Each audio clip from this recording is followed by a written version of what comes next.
이번에는 박정희 대통령의 국가 건설 리더십에 대해서 종합적으로 정리를 하겠습니다.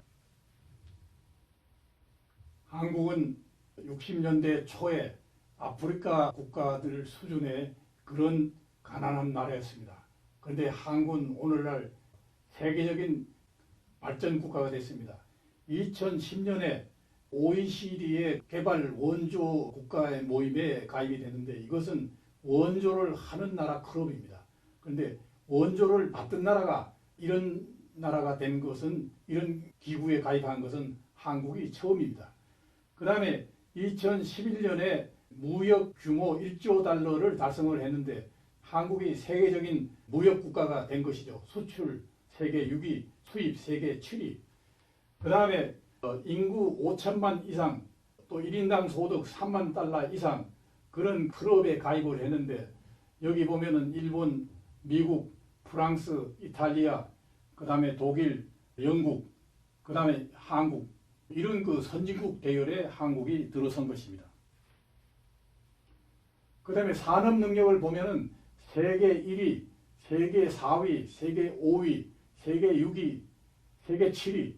그러니까 한국의 경제력 또는 산업 능력은 선진국가 중에서 5번째 내지 6번째에 들어가는 그런 나라입니다. 지금 미국, 일본, 독일, 중국, 그 다음에 어떤 나라가 한국하고 이제 비슷할지 모르는데 영국이나 프랑스가 한국하고 비슷하지만 영국은 한국보다 떨어집니다. 그 외에 대부분의 유럽 국가는 한국보다 이 산업 능력이 뒤떨어집니다. 이 사진은 비스마르크의 사진입니다. 비스마르크는 19세기 후반에 독일을 통일을 하고 이끌어갔던 그런 지도자인데 이 사람이 당시에 의회에 나가서 연설을 할 때 독일이 당면한 문제는 언론이나 다수결, 다시 말하면 민주주의로 해결되는 것이 아니라 피와 철에 의해서 결정이 된다. 철혈 정책입니다. 그 다음에 터키의 아버지, 이 아타투르크란 말은 터키의 아버지라는 뜻입니다. 그러니까 터키는 원래 그 성이 없었어요. 그런데 터키 의회에서 이 사람의 성을 터키의 아버지라는 성을 만들어서 주었습니다. 그런데 프린스턴 대학의 역사 교수인 시릴 블랙은 이 아타투르크에 대한 책의 서문에서 아타투르크는 국가 건설의 천재에 가깝다 이랬습니다. 그런데 앞에서 말씀드린 비스마르크나 또 아타투르크는 민주주의를 한 것도 아니고 경제 발전을 한 것도 아닙니다. 일당 독재를 했습니다. 그리고 소수민족 200만을 죽였습니다.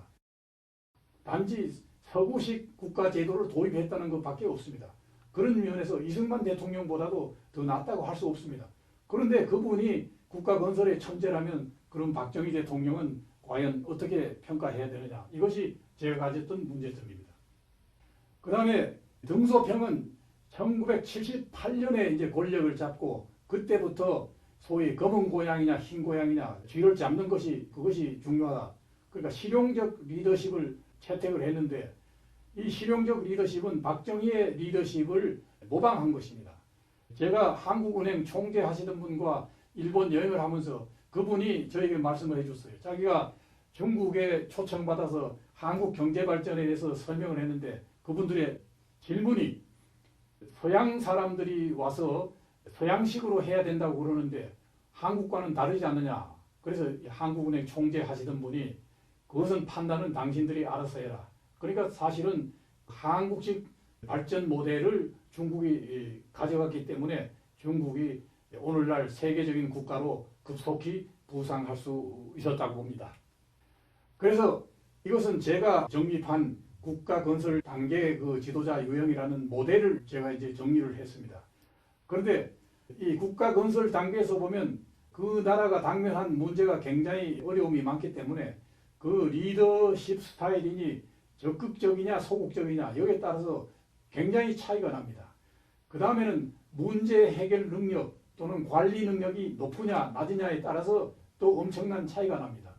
그런데 소극적인 지도자라서 문제 해결 능력이 없으면 그러면 소극형 지도자인데 장면이나 최규하 대통령 같은 분은 아무리 해도 결과가 나올 수가 없습니다. 그런데 관리 능력은 있는데 소극적인 사람, 예를 들면 노태우 대통령 같은 경우에는 그냥 현상 유지하는 그런 행정력 지도자밖에 안 됩니다. 그 다음에 매우 적극적이지만은 문제 해결 능력이 없는 지도자는 좌절하는 지도자가 된다. 좌절형 지도자다. 김영삼 대통령이나 노무현 대통령은 이러한 카테고리에 들어갈 수 있습니다. 그럼 박정희 대통령은 매우 전투적이고 혁명적이고 적극적인 지도자이지만 동시에 뛰어난 문제 해결 능력을 가진 능률형 지도자였다. 그런 점에서 박정희를 높이 평가할 수 있는 것이다. 싱가포르라는 도시국가를 세계 제1의 경쟁력을 가진 나라로 발전시킨 리관유는 성공하는 정부의 3대 요소를 얘기했습니다. 깨끗한 정부, 부패가 없는 정부죠. 그 다음에 실용적인 목표를 내세우는 정부, 그리고 그 목표를 효과적으로 달성하는 정부. 그런 면에서 보면 박정희 정부는 이러한 카테고리에 높은 평가를 받지만은 그 이외의 다른 대통령들은 이런 평가에서 그렇게 좋지 않다고 봅니다. 그래서 제가 그 책의 마지막에 박정희 기적의 비결을 7가지로 정리를 해놨습니다. 이걸 반드시 읽어보면은 전체적으로 감이 잡힐 것입니다.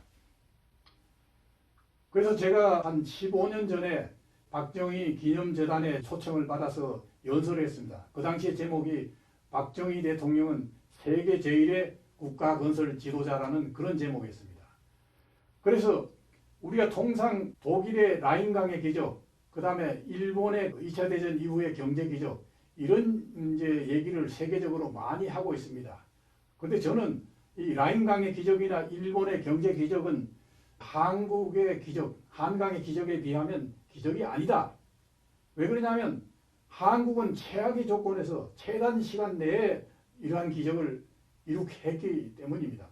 이 독일이나 일본을 보세요. 19세기 후반이죠. 1870년대, 60년대, 70년대에 이미 공업화에 성공해서 2차 세계대전 당시에 세계를 상대로 전쟁을 하던 나라입니다. 그 전쟁에 패해서 그걸 복구하는 데 불과했기 때문에 그것은 기적이 될 수 없습니다. 한국에 잘 알려진 피터 드러커라는 사람은 그가 쓴 책에서 역사에 기록된 가운데 한국 전쟁 이후 40년 동안 한국이 이룩한 경제 성장에 필적할 만한 것은 없다.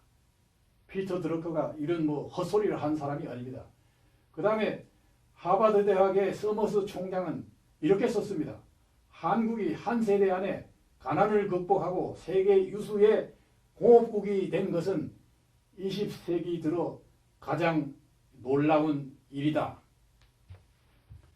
그래서 박정희 대통령은 그 휘호로 썼듯이 자기의 일생을 조국과 민족을 위하여 바치겠다는 그런 각오로 일을 했습니다. 그런데 지금 우리나라에서 어떤 일이 일어나고 있습니다. 박정희 지우기를 열심히 하고 있습니다. 박정희 지우기는 결국 대한민국 역사 지우기고 또 대한민국 허물기입니다. 국가 지도자들은 역사를 계승하고 발전시켜야 하는 것이지 역사를 허물어서는 안 되는 것입니다. 우리는 박정희 대통령에 대해서 올바로 이해하는 것이 대한민국 국민으로서의 책임이고 또한 의무라고 생각합니다. 오늘 말씀드린 그런 내용을 여러분이 다시 한번 곱씹어 주시기를 바랍니다. 제가 쓴 책을 2권을 소개해 드리겠습니다. 하나는 2007년에 발간된 대통령과 국가경영, 이것은 이승만 대통령부터 김대중 대통령까지 역대 대통령을 국가건설사관에 의해서 종합적으로 평가한 것입니다. 그 다음에 2년 전에 나온 당신이 알아야 할 한국 현대사는 국가건설사관에 의해서 대한민국 역사를 재정립한 것입니다. 대단히 감사합니다.